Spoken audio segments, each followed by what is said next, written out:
A flaming skull floats through the room, and a man disappears. A fortune in jewels stolen while the owner watched, yet he could see nothing but the skeleton fingers. Crime is rampant, but there is no clue. Nothing but a flaming skull.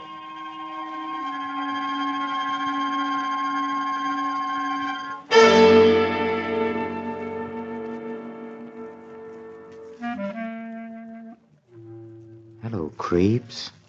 This is Peter Lorre, back again to open the doors of the Mystery Playhouse. And tonight, we have a guest appearance of our friend, the Shadow, one of the most fascinating characters in the business of crime detection.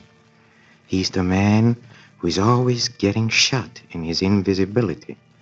But in this adventure, the case of the flaming skull, the Shadow is nearly made permanently invisible by a skeleton.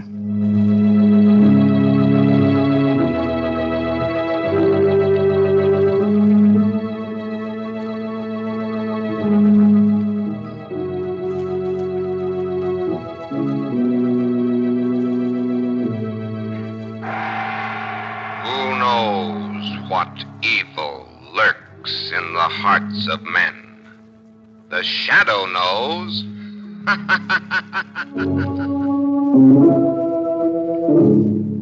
The Shadow, who aids the forces of law and order, is in reality Lamont Cranston, wealthy young man about town. Years ago in the Orient, Cranston learned a strange and mysterious secret, the hypnotic power to cloud men's minds so they cannot see him. Cranston's friend and companion, the lovely Margot Lane, is the only person who knows to whom the voice of the invisible Shadow belongs. Today's drama, The Case of the Flaming Skull.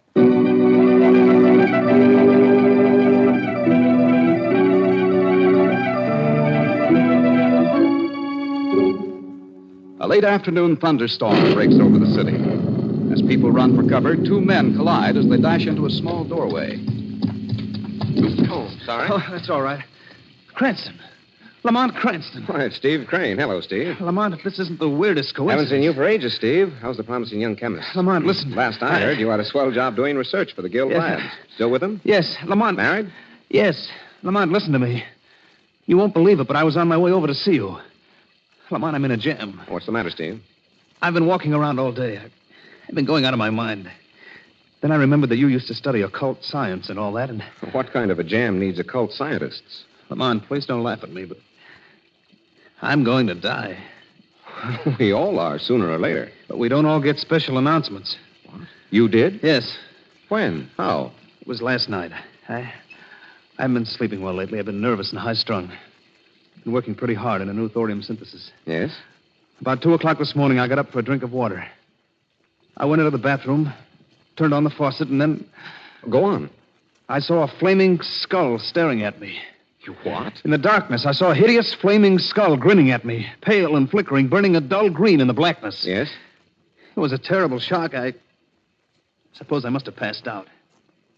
When I came to, it was gone. But I knew, Lamont. I knew it was a warning. Steve, you're tired, overworked. You can't It was a take this presentiment, thing- Lamont. It was a warning. It was a hallucination. Now, pay attention to Uncle Lamont. You want my advice? Yes, of course. All right, here's the address of a friend of mine, Dr. Neil Harrison. He specializes in your kind of case. Too much work and too much imagination. Now, you go see him at once. Then you don't think that skull was... My dear Steve, I speak now as an occult specialist. The most horrible presentiment in the world can be dispelled with bicarbonate of soda in 2 weeks in the country.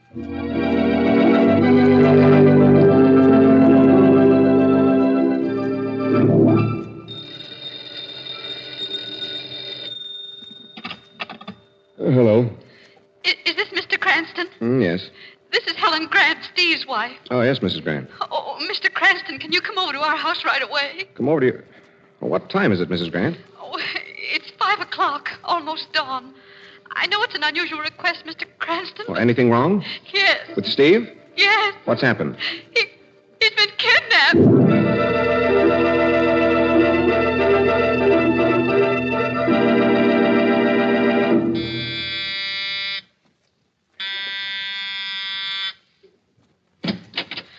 Mr. Cranston, I'm so glad you're here. I've been half out of my mind. No. Take it easy, Mrs. Grant. Suppose I come in and you tell me all about it. Yes, come in. Please sit down, Mr. Cranston. Oh, thank you. Now, Mrs. Grant, from the beginning. Well, it was about midnight. I'd gone to bed and been asleep for a few hours. And suddenly I woke. I heard a sound, an awful sound. What was it? Well, it was a sobbing, crying noise. Seemed to come from Steve's bedroom across the hall. What did you do? Well, I got up and went to the door of my room. I opened it. It was dark in the house. And in the blackness, I saw... Yes, what? a flaming skull. You're sure of that? Yes. Yes, it was a little distance away.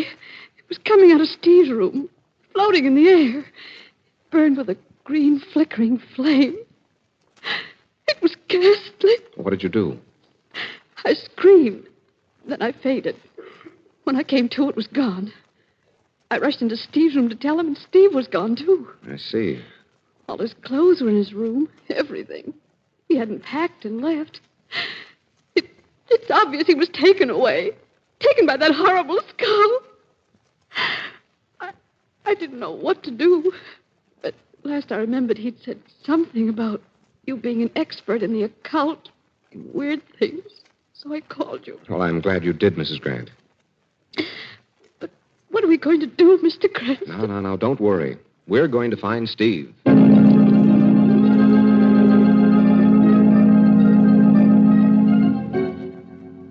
How about it, Miss Lane? Is Cranston fooling you with this ghost story? I don't know yet, Commissioner. I want to hear the rest of the story. Well, that's all there is. First, Grant came to me with a story about a flaming skull, then Mrs. Grant.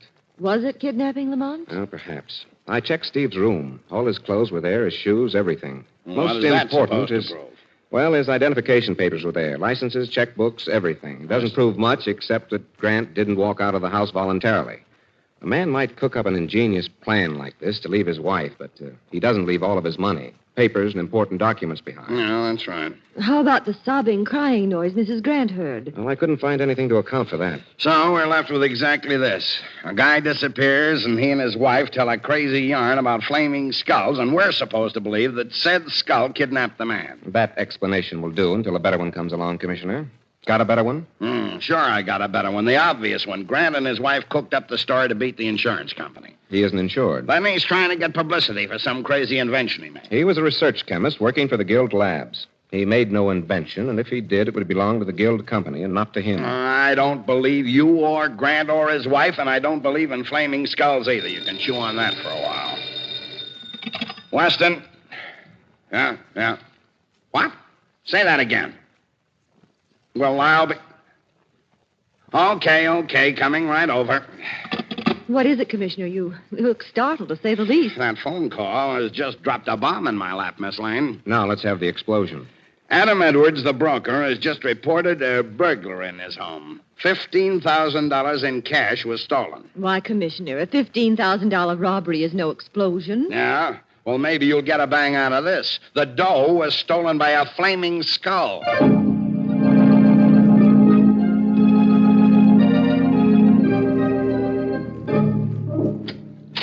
Mr. Edwards, I'm Commissioner Weston. Yes, pleased to meet you, Commissioner. This is Lamont Cranston, Miss Margot Lane. How do you do? Mr. I Edwards? brought them along because they happen to be interested in flaming skulls, too. You've seen the operation, Mr. Cranston? Yes. Suppose you let us have the story, Mr. Edwards. Well, it's quite simple and quite frightening. I was awakened this morning about 3 o'clock by the sound of a body moving about in my study. Uh-huh. Now, it's a well-known fact that I keep large sums of cash in the house. I assumed that some ill-advised burglar was after my money. Why ill-advised? Well, I'm a crack shot, Mr. Cranston. I have a license to keep a revolver in the house. I immediately arose and got the gun and tiptoed toward the study. And then? I opened the door very carefully, and in the darkness I saw a flaming skull hovering over my desk, while flaming skeleton hands rifled the drawers. Oh, so now a pair of hands are added to the skull. Pretty soon we'll get the whole skeleton. What did you do, Mr. Edwards? Well, I hadn't lost all my nerve. I fired, but I'm afraid my aim wasn't very good. Yes? Instantly, the skull and hands rushed off through the darkness. I tried to follow. I heard the thing blundering around the far side of the study, and before I could catch up, it was gone. And so was my money. That's all. That's too much for me. What is this, a conspiracy? Are you all trying to pull my leg? You don't believe my story, Commissioner. Frankly, no. I see. All right, come this way, please. I have something to show you. What? You see, I'm an amateur photographer. I had this closet fitted up as a darkroom. The door to it is right next to the study door. Evidently, the flaming skull blundered into the closet by mistake. I still don't see what all this has got to do with a skull. I want you to come into the darkroom, please. I'm sorry, but this red light here is all the illumination I can give you. It's enough, Mr. Edwards. Go ahead. Now, when the intruder came into this room last night, he apparently dislodged one of my unexposed plates and knocked it into the developer tray. I want you to look at this plate, Commissioner. Tell me what you see on it. Ha! Cranston. It's a skeleton hand.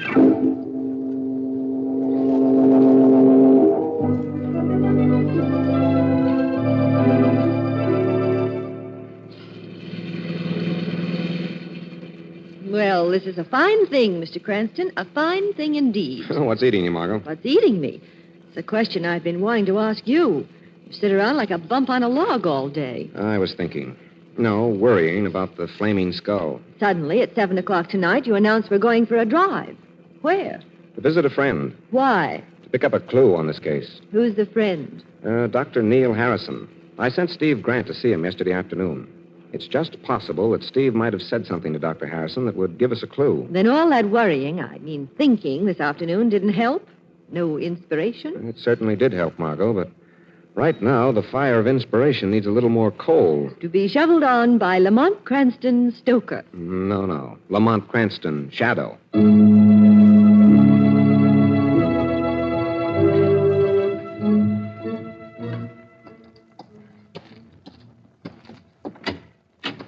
Next patient, please.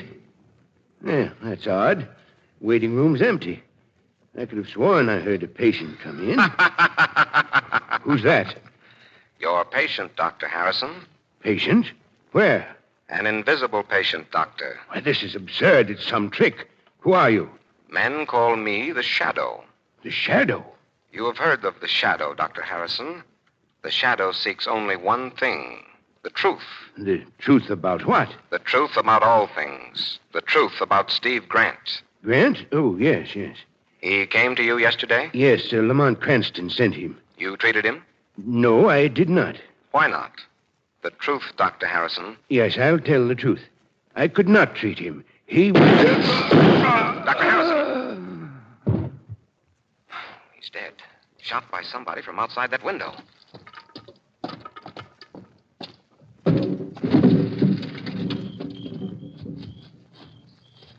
Lamont!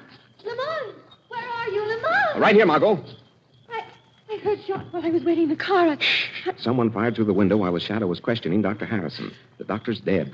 Now, come on. We've got to locate that killer if we can. But it's pitch dark, Lamont. Careful. He must have run off this way. Do you know who killed the doctor? No, I'm afraid we'll never find out now. Lamont! Yes, Margot. Look, running down the street. Way up there. Oh, Lamont. Yes, I see it, Margot. It's a flaming skeleton.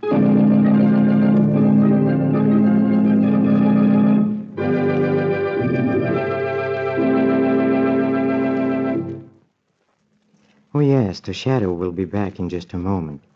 You know, one of the most mysterious things about this program is just what this announcement is doing in the middle of it. But you don't have to be the Shadow to figure out the answer. They just want somebody to say that if you write your letters V-mail, they'll get there faster, take less space on crowded transports, and make more folks at home happy because you can write shorter letters, but more of them. So for fast communication with home, V-mail. And now, back to the Shadow.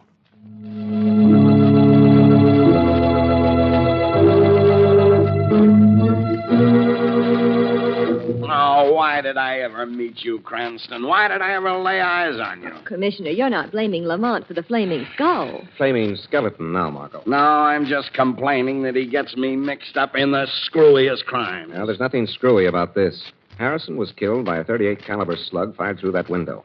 What could be more realistic than that? Nothing, except that you claim a glowing skeleton finger pulled the trigger. We saw the skeleton, Commissioner. Oh, I believe you, Miss Lane. Too many people have seen it for me to hang on to that hallucination theory. I only wish I could see it for once. Commissioner. Yes? Commissioner. Yes, what is it, Cardona? We've just picked up a flash from one of the patrol cars. Yes? They've spotted the Flaming Skull just breaking into the Zircon Jewel store on State Avenue. He's in there now, and if we rush, we can get over there in time to trap him coming out. Now, let's go, Commissioner. Maybe this time you'll see the skeleton.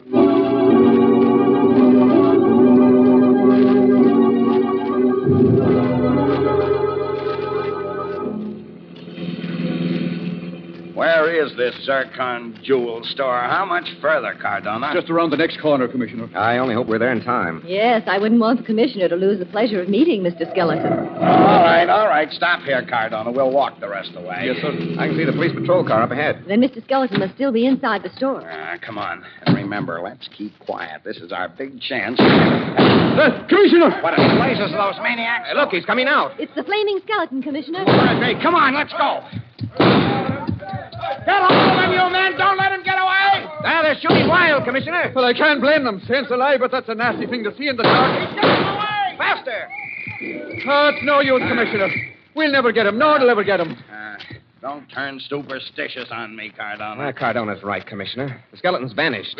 We couldn't hold him, sir. We did the best we could. He got by. Now, this is a fine thing. What's the matter with you nursery babies? Afraid of a skeleton? It's not that, Commissioner. Isn't it obvious, Commissioner? This flaming skeleton is a startling, bewildering sight.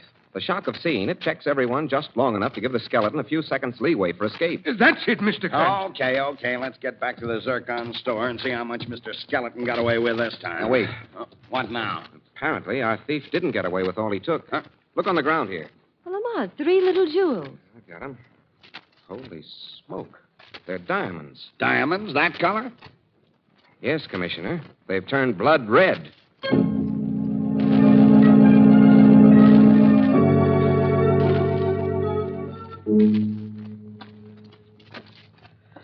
Oh, Lamont. Yes? Stop pacing up and down and listen to me. Got an idea? Mm-hmm. Suppose we get some sleep. It's 8 o'clock in the morning, Lamont. How much longer are we going to sit here and think? Until I can figure out 3 things. We're not going to go through all that again, are we? Why was Steve Grant kidnapped? Why was Dr. Harrison murdered? Because they knew something about the flaming skeleton. Yeah, but what? You know the answer to that. You told me yourself. It's tied up with a photograph of the skeleton hand and the diamonds that turned red. But why did those diamonds turn red? How was that photograph made? I'm going home. Only Harrison had taken Grant on as a patient. Didn't he? No. He told the shadow he couldn't treat him. Oh, what difference does that make? Well, if he'd taken Steve as a patient, he might have left a record of some kind. This way, his information died with him. Oh, I'm going home. That's the door. I'll take it. Who in the world could that be so early? Oh, Mrs. Grant, come in. Mr. Cranston, I just got Oh, this is Miss Lane. She's working with me on the case. Margot, Mrs. Grant. How do you do, Hello. Mrs. Grant? What's wrong, Mrs. Grant? Oh, Mr. Cranston, I'm frightened. Why? The flaming skull. What about it? Oh, I think I'm going to be the next victim. You? What makes you think so, Mrs. Grant?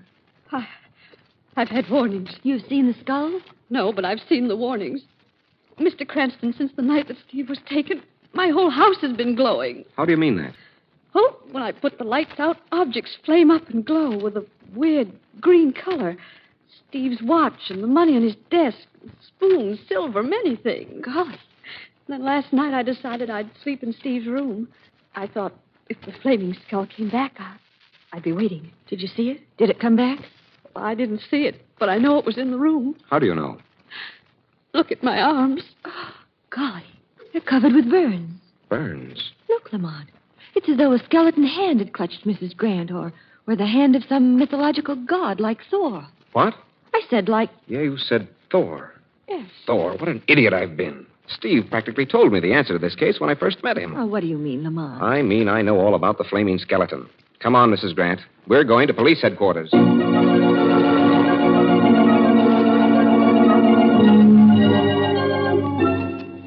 All right, now what do you want me to do about Mrs. Grant, Cranston? Well, here's the setup. You're to take Mrs. Grant into protective custody. It's to be kept a secret. Why? You'll find out soon enough. At 6 o'clock tonight, I want you to release this news item to the papers. I've written it out for you. Well, not so fast, Cranston. Now, you're making me dizzy. Now, listen, Commissioner. Do you want to get your hands on the flaming skeleton? What a question. Then do exactly what I've told you. Then what in blazes are you going to do? I'm going to trap the flaming skeleton. And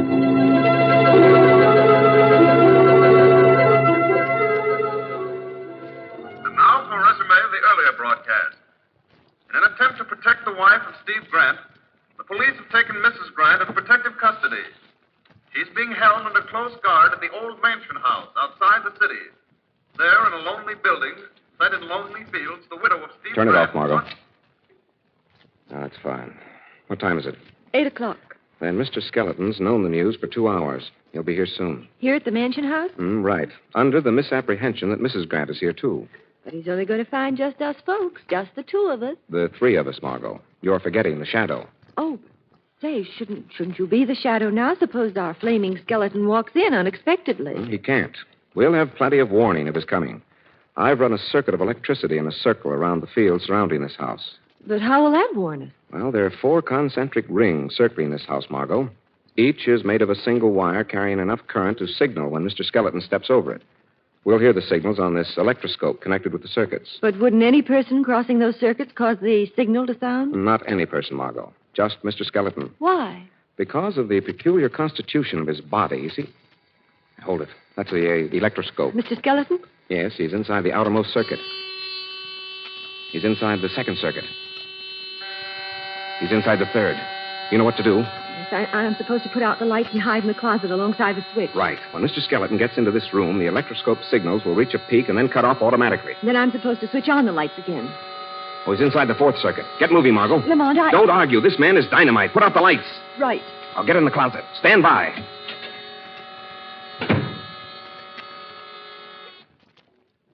What's that? Who's there? Don't move. Good evening, Steve Grant. Who's that? The Shadow. The shadow. I can't see who. No man sees the Shadow. But all men see you, Mr. Skeleton. You know Shadow? The Shadow knows everything. You were a foolish man, Grant. A fool. I was desperate. When Dr. Harrison told me I'd caught radium poisoning, that the salts were in my blood and bones, that death was waiting 2 months off, You sought for revenge on the world? No, I thought only of my wife. She had nothing. There was no money, no insurance, nothing. I had to raise something for her. I couldn't leave her penniless. You had no right to rob. There was no other way to raise money. You had no right to kill. There was no other way to keep my secret.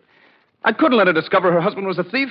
She would never have kept the money I was raising for her. She will have no part of anything you've stolen. For heaven's sake, you can't betray me. The Shadow seeks justice. Justice. There will be justice for your wife. But there must be justice for those you have robbed and those you have killed. No. Listen, I'm going to die anyway. I'll pay for the deaths, pay with my own. There must be justice, Grant. You must give yourself up. You'll never take me. I warn you, I've killed before. I'm not afraid to kill now. You're mad, Grant. You must pay in full. No! Can you, a flaming skeleton, kill an invisible shadow? Wherever you are, I'll kill you. Kill the shadow with what? Stop, Grant. You can't escape the shadow. Try and stop me. Stop, Grant. Shadow! Stay here, Margot. Keep out of this. There he goes, across the field. You can see the glowing skeleton running. Keep back, Margot. Why? What's wrong? Grant is running toward the high-tension wires on the road. If he gets too close to that tremendous current... Stop, Grant! Stop running! You'll never stop me. No one will ever stop me. If you value your life, don't move another step. Stop! Shadow. Yes, Margot. He's dead.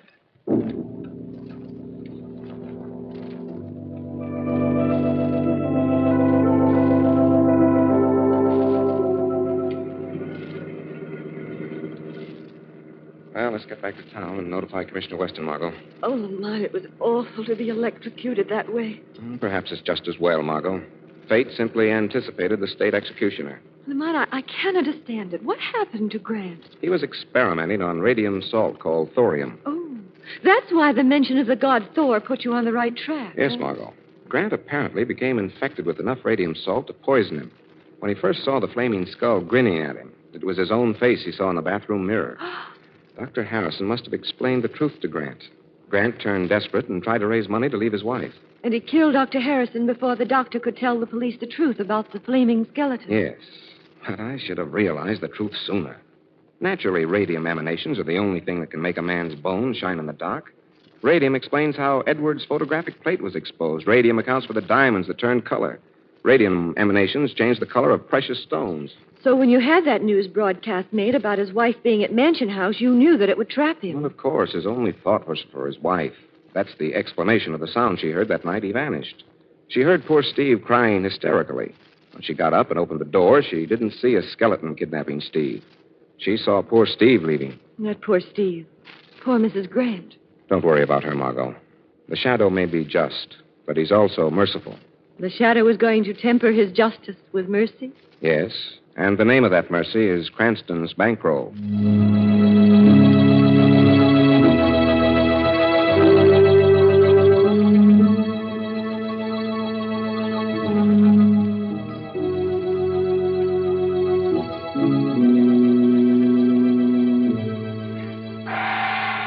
Who knows what evil lurks in the hearts of men? The shadow knows.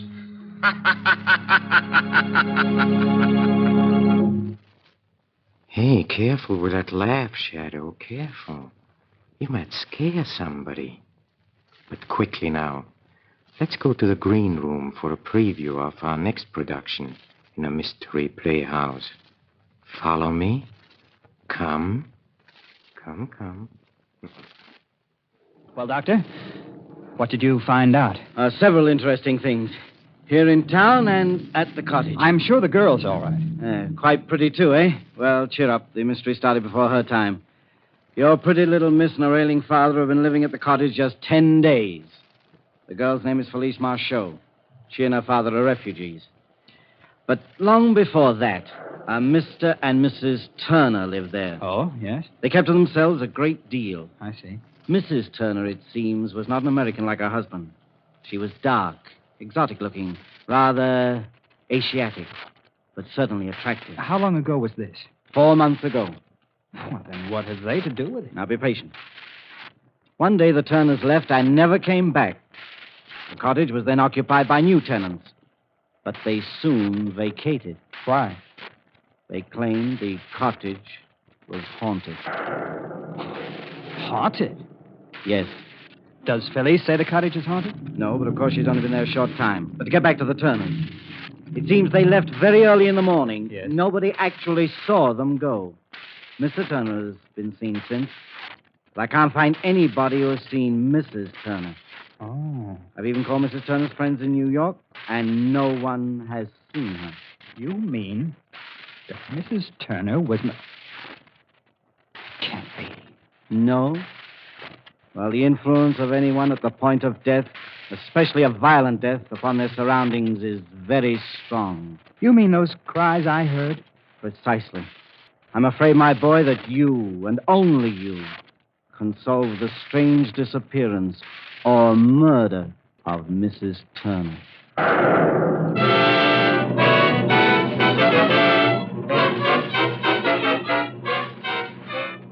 Do the voices of the dead come back? Perhaps you'll find an answer in a mystery of the blue jar. Until next time, then, this is Peter Lorre, closing the doors of the Mystery Playhouse. Good night. Sleep tight.